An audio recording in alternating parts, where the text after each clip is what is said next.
Hey guys, it's Pastor Andy.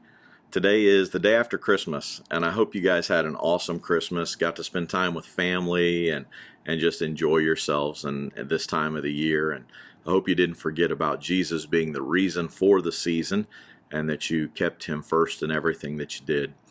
But as we are closing out the Christmas season and all the things that have kept us so busy over the last few weeks, I was sitting down and reading this morning and our proverb of the day, which is Proverbs chapter 26.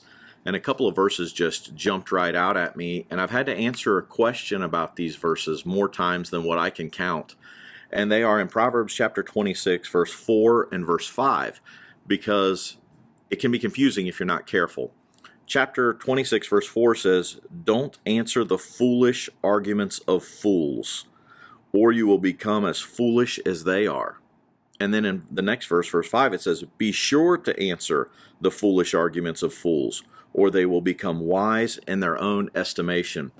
If you're just kind of surface level looking at these verses, it can almost come across as a contradiction, where we're not supposed to answer a fool, and then we are supposed to answer a fool. But there's an important difference here. Verse 4 kind of deals with and warns with answering a fool on their own terms, because if we do that, we'll stoop to their level and become as foolish as they are. Why? Because they despise wisdom and they don't want correction.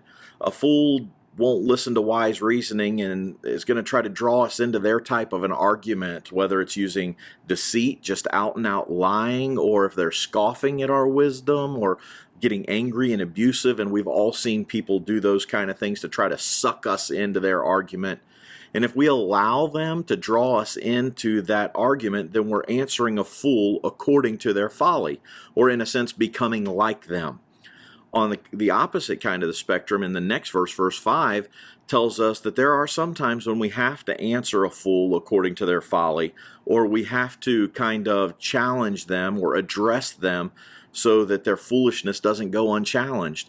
Here, answering their fool according to their folly exposes the foolishness of what they're saying, so that they can kind of see the idiocy of what they're saying, just to put it bluntly. Here are answers more of reproof, where to kind of show them the truth of what they're saying, so that they can see the foolishness and the logic, that it doesn't make sense, that what they're saying is just foolish, to use a Bible word. Even though they're really probably just going to despise us, they're going to reject us, they're going to mock us, they're going to make fun of us, we still sometimes have to make an attempt to show the truth, because sometimes other people are listening, and it serves as instruction for them so they don't get caught up in the same foolishness. So whether we use the principle in verse 4 and we kind of deal with the fool by ignoring them, or if we go to verse 5 and we deal with the fool by reproving them, kind of depends on the situation.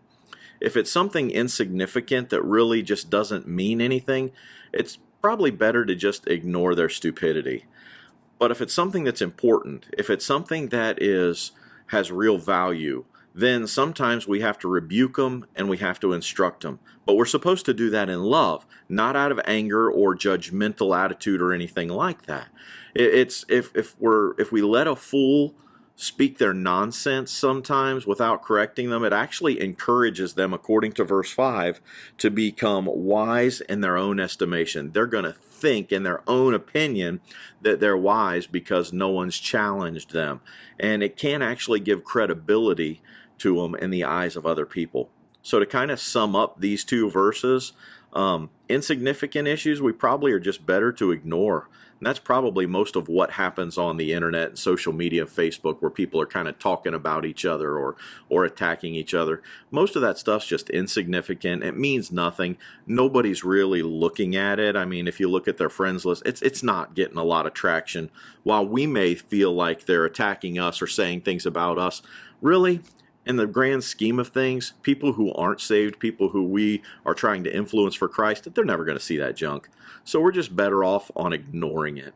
But if it's something that really does matter, if they're attacking the faith, or if they are attacking Christ or things like that, then sometimes we've got to deal with them so it doesn't give credibility to what they're saying.